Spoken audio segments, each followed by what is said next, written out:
Hello সবাইকে, আমি স্মৃতি। আজকে সন্ধ্যার নাস্তার জন্য আম কেক বানালাম। তো আমি প্রথমে ব্লেন্ডার জারে কিছু আম নিয়ে নিলাম। একটা আমি নিলাম এখানে। এরপরে পরিমাণ মতো গুঁড়ো দুধ দিয়ে দিলাম। 4 চামচ গুঁড়ো দুধ আমি এখানে ব্যবহার করেছি, আপনারা আপনাদের স্বাদ মতো দিতে পারবেন। দেন তারপরে আমি চিনি দিব। আমি চিনিটা এখানে খুবই কম ব্যবহার করেছি, আপনারা আপনাদের রুচি অনুযায়ী স্বাদ অনুযায়ী দিবেন। আমার বংশের মধ্যে ডায়াবেটিস আছে, এই জন্য আমি চিনিটা কম দিলাম। এরপরে আমি একটা ডিম ভেঙে দিলাম। আমি কিন্তু পুরো কেকটা একটা ডিম দিয়ে বানাবো, আর খুব সহজে। এই কেকটা আমার মনে হয় না আপনার একটুও কষ্ট হবে বানাতে। তো আমি রান্নার তেলটা ব্যবহার করলাম আর একটু লবণ দিলাম। এখন আমি এটাকে ব্লেন্ড করে নেব। দেখতেই পাচ্ছেন ব্লেন্ড করার পর কত স্মুথ হলো। একটা বাটিতে ঢেলে নিব। ঢালার পরে আমি আস্তে আস্তে করে এখানে ময়দা ব্যবহার করব। অবশ্যই ময়দাটা ছাঁকনি দিয়ে ছেঁকে দিবেন। আমার বাসায় কোনো বড় ছাঁকনি নাই, এই জন্য আমি চায়ের ছাঁকনিটাই ব্যবহার করলাম। যাই হোক, গরিব বলে কথা। দেখতে পাচ্ছেন এই যে ময়দার মধ্যে যে এটাকে মানে চালের মতো, এটাকে কী বলে আমি জানি না, যাই হোক এইটার জন্যই ময়দাটাকে ছেঁকে নিতে হবে।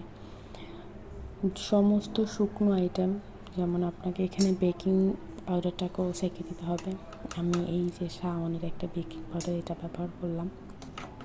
এটা খারাপ না, ভালো, আপনারা ব্যবহার করতে পারেন। আমি সমস্তটা ভালো করে ছেঁকে আমি এখানে 4 গোল চামচ, যেটাকে বলে ডালের গোল চামচের 4 চামচ দিলাম। আস্তে আস্তে করে দিবেন, তাহলে আপনারা আপনাদের পরিমাণটা বুঝতে পারবেন। আমি ভালো করে নেড়ে চেড়ে এটাকে মিশিয়ে নিচ্ছি। এক পর্যায়ে দেখতে পাচ্ছেন কীরকম সুন্দর করে একটা ডো হয়ে গেল।